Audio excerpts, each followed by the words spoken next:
Bonjour à tous, j'espère que vous allez tous bien et heureux de vous retrouver pour cette nouvelle vidéo de la chaîne Mon potager en somme. Et oui, nous voici déjà en septembre et l'on s'achemine tout doucement vers la fin de l'été.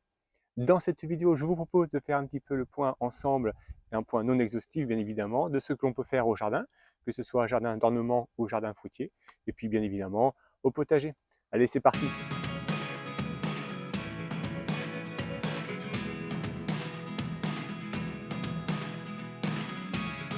Never really know what's going on.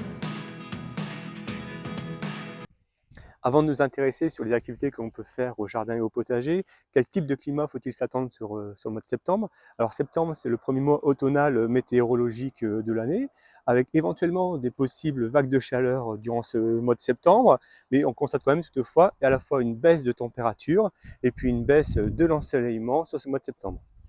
Concernant les températures, on va perdre à peu près 3 degrés sur ce mois de septembre. Et puis on peut avoir également des belles amplitudes thermiques avec des matinées qui peuvent être assez fraîches, humides, et puis une journée tout à fait ensoleillée et tout à fait chaude et agréable. Pour l'ensoleillement, septembre, c'est généralement quand même un mois assez sec et assez ensoleillé. Toutefois, on va quand même perdre 2 heures d'ensoleillement sur ce mois de septembre. La différence nord-sud est cependant également moins marquée que sur le mois d'août. Enfin, pour terminer, concernant la pluviométrie, eh bien, une certaine homogénéité entre le nord et le sud. C'est généralement, comme je disais précédemment, un mois sec, donc tout à fait un mois d'arrière-saison tout à fait agréable, avec plein d'activités que l'on peut faire au jardin et au potager.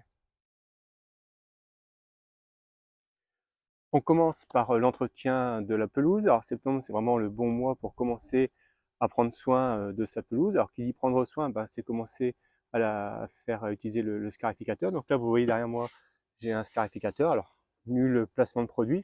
Je vous montre simplement le matériel que j'ai moi à ma disposition. Donc il s'agit d'un scarificateur électrique.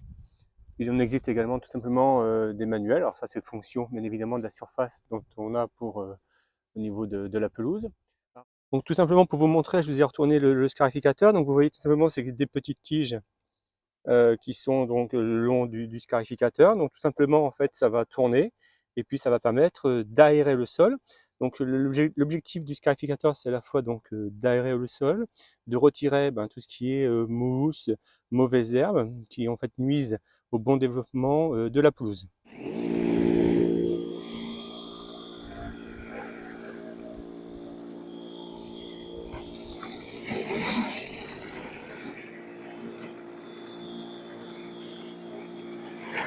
Donc une fois que vous aurez passé le scarificateur, vous voyez un petit peu ce qu'il en ressort. Donc vous voyez, j'ai un petit peu de trèfle, un petit peu de mousse. Donc ça, en fait, je vais le récupérer. Alors soit vous récupérez tout simplement, on va dire, avec un balai de jardinier, ou pour moi, ce sera à la tondeuse, et puis ça ira soit en paillage, soit dans mon compost.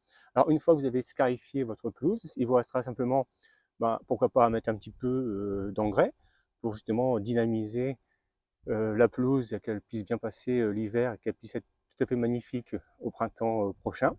C'est également éventuellement mettre un petit peu de sable si vous constatez que votre sol est assez lourd, assez, il y a beaucoup de mousse.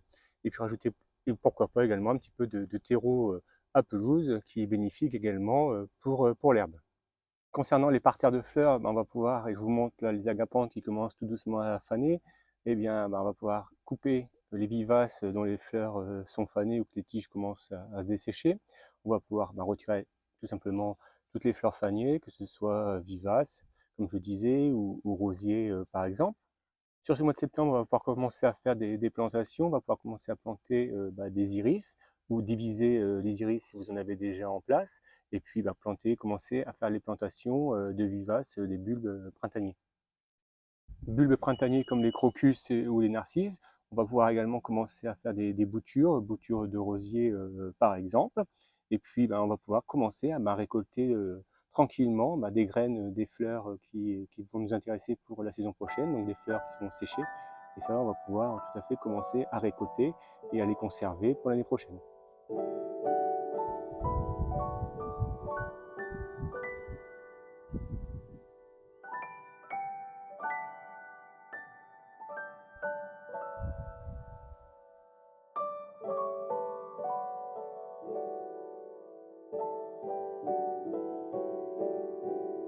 Enfin, sur septembre, c'est le bon mois pour commencer à tailler ces haies à feuillage persistant. Les haies fleuries sont à tailler après floraison. Alors pourquoi c'est la bonne période? Tout simplement parce que les haies sont en fin de période de croissance, il n'y a plus de montée de sève. Et puis au niveau de la nidification des oiseaux, pareil, c'est terminé à partir de juin, juillet, il n'y a plus de nidification au niveau des oiseaux. Donc on n'embête pas non plus éventuellement nos compagnons de jardin. Bien évidemment, on va récupérer l'ensemble des branches qu'on aura taillées. Vous voyez un petit tas derrière moi. Alors, qu'est-ce qu'on va faire de ces tas? On va les broyer tout simplement pour faire un bon broyat qui va servir dans notre potager ou dans nos allées pour recouvrir simplement en paillage ou pour simplement amender notre sol. Pour les fruitiers sur septembre, on va continuer à faire de la récolte. Alors là, vous voyez derrière moi le pommier, et donc je commence à avoir quelques belles pommes qui sont bientôt bonnes à récolter. Il y a également, bien évidemment, tout ce qui est les poires également qui seront bientôt prochainement bonnes à récolter. Alors tout ce qui est pommes, poires par exemple qui sont tombées au sol, il faudra plutôt essayer de les ramasser pour éviter par la suite des propagations de maladies qui peuvent être nuisibles au développement de l'arbre fruitier. Pour le raisin, on va continuer à récolter de belles grappes qui sont tout à fait sucrées. Et puis on va continuer également, c'est un petit peu à effeuiller, on va dire à effeuiller la vigne, c'est-à-dire retirer les feuilles qui peuvent éventuellement gêner l'accès au soleil des grappes pour que celles-ci puissent bien mûrir et puissent bien devenir sucrées.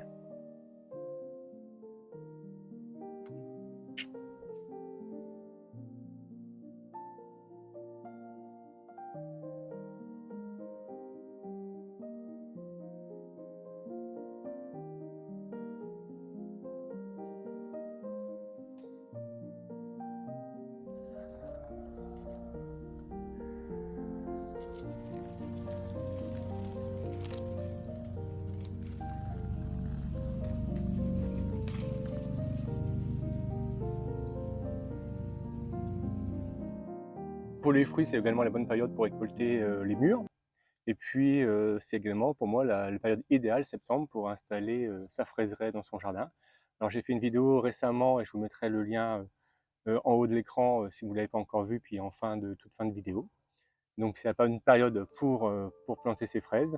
Donc plantation de fraises simplement en jardinerie, ou comme moi je fais essentiellement, c'est par marcottage via les stolons des fraisiers.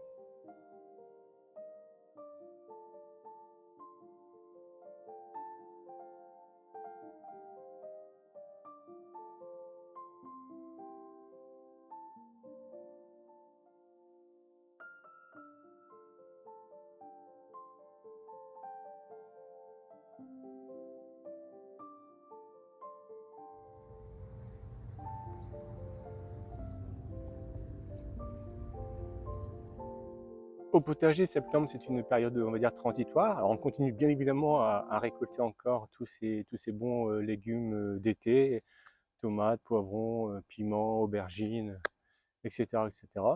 Mais c'est également une période où on va commencer tout doucement à préparer son potager d'automne ou d'hiver, ou à préparer simplement les planches de culture qui ne seront plus cultivées une fois les récoltes terminées d'été.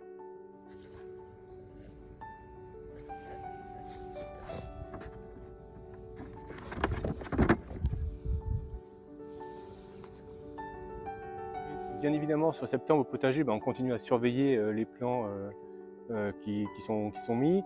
Donc on surveille toujours les plants de tomates, on va continuer à surveiller, vérifier qu'ils n'ont pas de mildiou, retirer éventuellement les pieds atteints pour éviter une trop grande et une trop vite propagation de la maladie sur d'autres plants.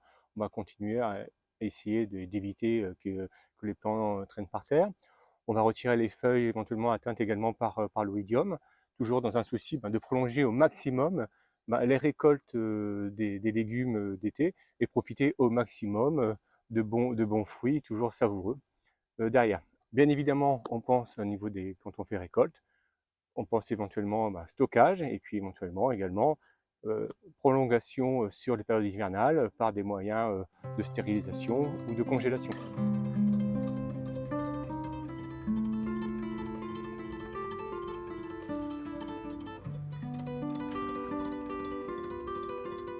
Septembre, ce sera également la bonne période pour commencer à récolter ses courges, potiron, potimarron, butternut, etc. C'est vraiment le bon début. Alors comment savoir si ils sont bonnes à récolter? Il y a deux moyens. Le premier moyen, c'est qu'il faut taper un petit peu sur la courge et si ça sonne creux, c'est le bon moment de récolter. Mais moi, je préfère le second moyen, c'est tout simplement vérifier que la tige soit sèche ou ne soit plus verte. Et c'est un bon signe effectivement de la récolte.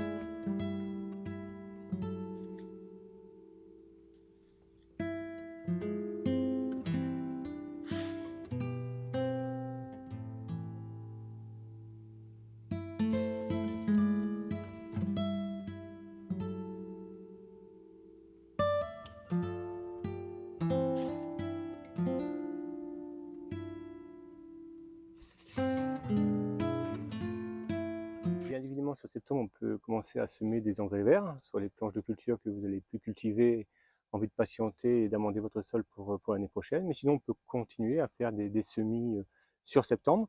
On peut faire déjà des semis de radis, des radis raves, du radis asiatique. On continue encore les radis simplement classiques, flamboyants ou radis 18 jours. On peut encore en mettre. On peut semer également des épinards. Donc là, les épinards butterfly et puis les géants d'hiver. Donc ça, on peut très bien les semer. Pour ma part, j'essaie de les semer à côté de mes choux parce que le compagnonnage est pas mauvais. Et puis on peut continuer à faire des semis de salade. Alors là, c'est de la Batavia, la rouge grenobloise. J'ai également de la chicorée. Et on peut continuer à faire de la laitue à couper. Du chou-fleur, bien évidemment. On peut encore en faire. Et puis on termine souvent par ce type de semis sur septembre-octobre, c'est de la mâche. Donc la mâche à grosses graines et puis de la ronde maraîchère.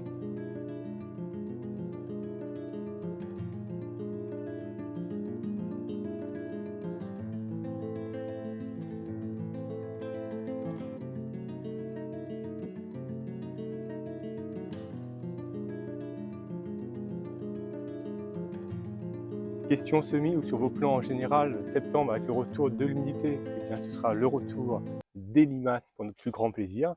Donc faites attention à cet aspect des choses dans vos plantations ou dans vos semis. Il risque d'y avoir de la perte un petit peu comme au début du printemps. Donc veillez éventuellement à essayer de protéger au maximum vos plants ou vos semis. Enfin pour terminer au potager, n'hésitez pas à récupérer les graines des légumes que vous voulez semer l'année prochaine. Si vous ne le faites pas, n'hésitez pas, c'est pas compliqué à les récupérer. Et puis après, il faudra simplement les stocker pour qu'ils puissent être bien utilisés et encore bonnes l'année prochaine. Donc récupération des graines, c'est tout à fait la bonne période. Sur des fruits qui sont généralement bien mûrs, c'est plus facile, il y a plus de graines, que ce soit tomates, aubergines, concombres, courgettes, etc. Mais n'hésitez pas à récupérer vos graines, vous allez voir, c'est top quand on fait ses propres semis. Pour ma part, j'espère que cette vidéo vous aura plu. N'hésitez pas à la liker, à me faire part de vos commentaires sur ce que vous faites vous en septembre au jardin et au potager. Et puis moi, je vous dis à plus dans des prochaines vidéos. Allez, ciao, bye!